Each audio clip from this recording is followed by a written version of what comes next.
Welcome to the Deep Dive. Today, we're taking a close look at a political career that really, it feels like it captures all the big tensions of our time. It really does. We're talking about the 13-year parliamentary arc of Chrystia Freeland from her start in 2013 right through to early 2026. And this is such a fascinating story because you have this figure who starts as, a globally respected journalist. Huge critic of the super rich. Exactly. The person who literally wrote the book on the new elite, who then becomes, a central part of that same global power structure. That tension is really the mission for today's deep dive. We've got sources that laid out this comprehensive timeline of her career. And he covers everything. I mean, the high-stakes trade deals, the huge fiscal choices she made during the pandemic. And of course, that dramatic 2024 resignation that basically ignited a political crisis. So we need to unpack this. What did it cost? What did it achieve? I mean, did she manage to use that elite status to fix the very inequalities she wrote about? Or did her career just prove that this new plutocracy is basically inescapable? That's the question. So let's start at the beginning. The moment she goes from being an observer to, a player in the game. Before politics, you have to remember, she was already a big deal on the world stage. She had these very senior editorial jobs. Right, at the Financial Times. And later at Thomson Reuters. She had real, you could say, international currency. And that currency was really solidified in her 2012 book. Plutocrats. That's the one. Yeah. Plutocrats. The rise of the new global super rich and the fall of everyone else. And that book wasn't just analysis, was it? It became her entire brand. It defined her. Her whole intellectual position was right there. Right. The person chronicling this massive wealth gap, the forces just hollowing out the middle class across the globe. Which is so interesting because the second she decides to run in that 2013 by-election in Toronto Centre, that intellectual identity just collides with political reality. It's immediate. She's out there campaigning for the struggling middle class, and right away, critics jump on the fact that she's just bought what was it? A $1.3 million townhouse. In the very wealthy Summerhill neighborhood, no less. So the paradox is there from day one. Absolutely. The critic of the elite living a very elite lifestyle. But what's just as immediate is the establishment support she gets. Powerful figures from the Ukrainian-Canadian business community, people like Paul Grod, James Temerty, they back her heavily. Which is a huge early clue, right? It's a critical indicator. She's stepping into the political ring already connected to the exact kind of global, wealthy network she was famous for writing about. Okay, so she wins the election. Then after the 2015 general election, she gets her first cabinet post. Minister of International Trade. And her mandate was, it was ambitious, to push what they called a progressive trade agenda. Which meant what, exactly? It meant trying to bake things like labor standards, environmental protections, even human rights directly into these big trade agreements. So using commerce for social goals. That was the idea. And her first big test was trying to get the CETA deal over the finish line. The big one with the European Union. The Comprehensive Economic and Trade Agreement. And the negotiations were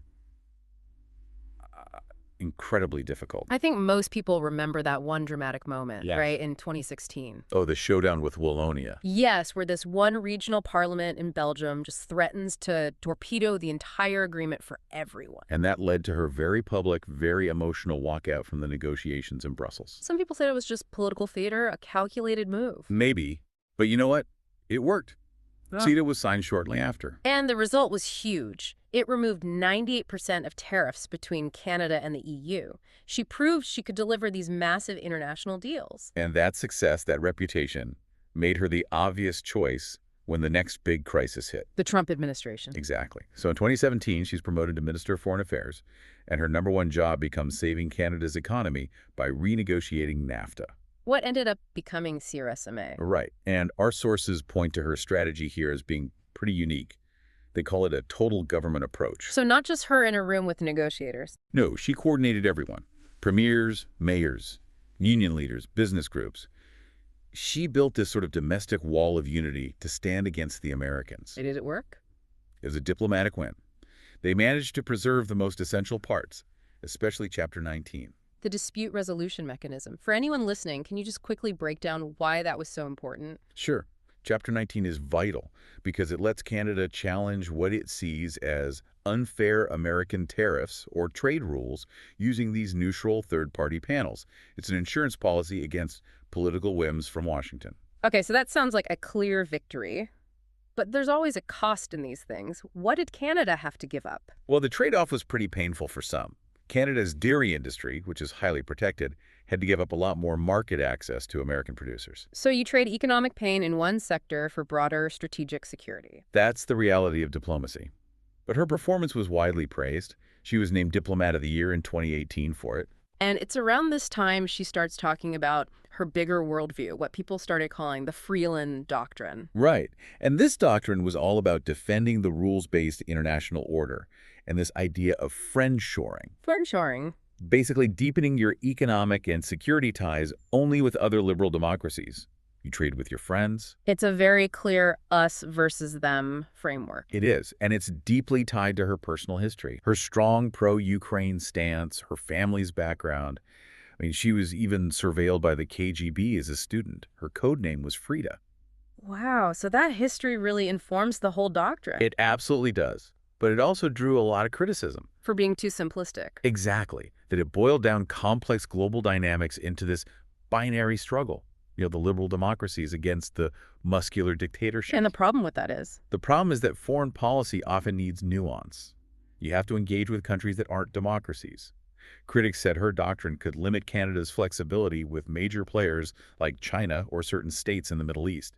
But it certainly cemented her reputation as a globalist, committed to those international institutions. No question. And that reputation for handling crises. Well, it prepared her for the next big one. The pandemic. Yeah. August 2020. Bill Morneau resigns as finance minister over the WE charity scandal. A huge moment of instability for the government. It was. And she's appointed as the first female minister of finance and also deputy prime minister. And her appointment signals this major shift toward a much more aggressive state-led investment strategy. And she's inheriting a government that needs to spend on an unprecedented scale because of COVID. She is. But her biggest domestic policy achievement, the one that really speaks directly to that inequality she wrote about in Plutocrats, has to be the child care plan. the National Universal $10 a day child care plan. Which was just monumental, a $30 billion commitment over 5 years. And she was very clear about how she framed it. This was feminist economic policy.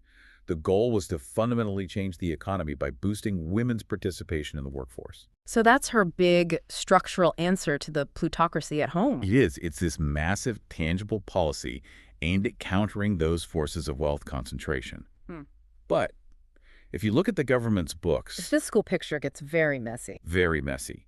She defended the historic spending as totally necessary to prevent, in her words, long-term economic scarring from the pandemic. But the numbers, according to the financial sources, just kept going up.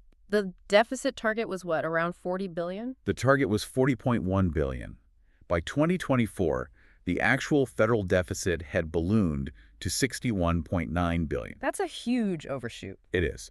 And the real consequence, the thing that starts to create enormous pressure, is the cost of servicing that debt. The interest payments. Exactly. Yep. By 2024, the interest charges alone were consuming 10.2% of all government revenue. So let's just put that in perspective for you. For every dollar the government brings in, more than 10 cents is immediately gone just to pay interest on the debt. It's money you can't spend on healthcare, on infrastructure, or on anything else. It becomes this massive, immovable constraint on everything the government wants to do. And while all this is happening, the government is still facing this persistent ethical scrutiny. She personally wasn't caught up in the WE charity scandal, but the whole issue of the revolving door. It just doesn't go away. And the irony is just so thick. How so? Well, in 2020, her office gets slapped with an order to stop all official dealings with a former ambassador, David McNaughton, Why? because he was now lobbying for Palantir, the data analytics firm. So you have the author who wrote the book on the global elite. Wrestling with the exact system of access and influence that allows the plutocracy to function. The revolving door in action. It's Yeah. the central paradox of her entire career playing out in real time. And we should also touch on her own personal financial situation during this time. We mentioned the townhouse early on. Right. But by 2024, her financial disclosures showed she had substantial wealth, estimated as high as $10 million. And this wasn't just savings, this was global property. That's right. Joint ownership of a farm in Alberta, yes, but also 2 residential rental units in London, in the UK, and another unit in Kyiv, Ukraine. So the critic of the global super-rich is now herself a very powerful global property owner. Which brings us to the climax. Late 2024. That tension between the fiscal reality, that 10.2% constraint, and the political needs of the government just becomes unbearable. A huge rift opens up between her Department of Finance and the Prime Minister's office. A fundamental rift. The PMO is looking at catastrophic poll numbers and wants to spend its way out. And what was the breaking point? Reportedly, it was the PM's push for what the finance department saw as costly political gimmicks. Things like a temporary GST holiday or sending out $250 checks to people. And Freeland's argument against this was purely technocratic. Completely. She was arguing they needed to, and this is her phrase, keep our fiscal powder dry for future shocks.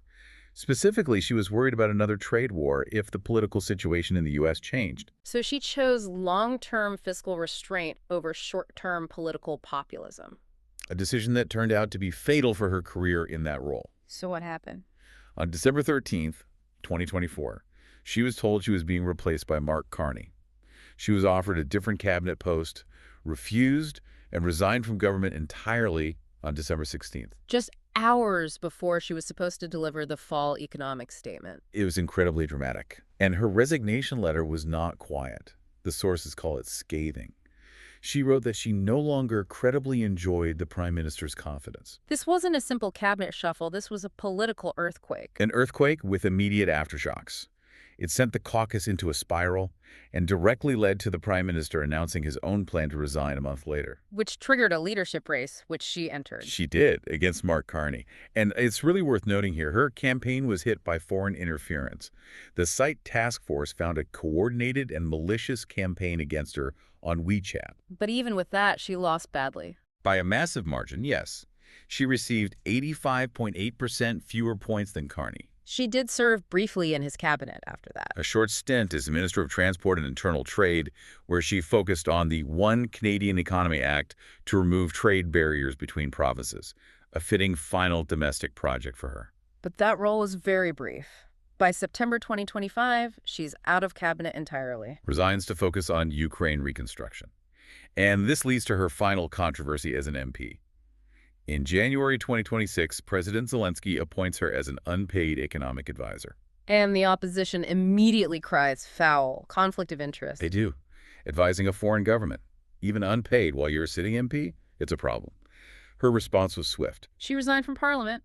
Just 4 days later, effective January 9th, 2026, the parliamentary chapter was closed. And the final act of her public life, at least for now, takes her right back to the very pinnacle of the global academic world. A full circle moment. In July 2026, she's set to become the Warden of Rhodes House and CEO of the Rhodes Trust at Oxford. One of the most elite, philanthropic, and academic institutions on the planet. She was a Rhodes Scholar herself, so there's a neatness to it. But it also absolutely solidifies her position. She went from writing about the global boardroom to sitting at the head of one of its most prestigious tables. So after all that, what's the big takeaway for you, the listener? If you synthesize these 13 years, what do you see? You see the ultimate liberal internationalist. She delivered huge policy wins. Yeah. CETA, CS-MAME, the $10 a day childcare system. Huge pillars of policy. But her tenure also showed the limits of that centrist technocrat model. In the end, she was willing to fall on her sword for fiscal prudence over populism, and that's what ended her time at the top. So the story's just steeped in that irony. The ultimate irony. The most famous critic of the global elite is now running one of its most elite institutions. It's a powerful legacy, but it's drenched in paradox. And that leaves us with a final provocative thought for you to think about. When you consider her global property portfolio, the farm, the London rentals, the Kyiv unit, and her final move to the Rhodes Trust, did Chrystia Freeland's career ultimately prove that the global plutocracy she described is just inescapable, that you have to join it to change it? Or did that national $10 a day childcare policy prove she could successfully use her power to fix its worst domestic failures? You decide if she beat the system or simply joined it.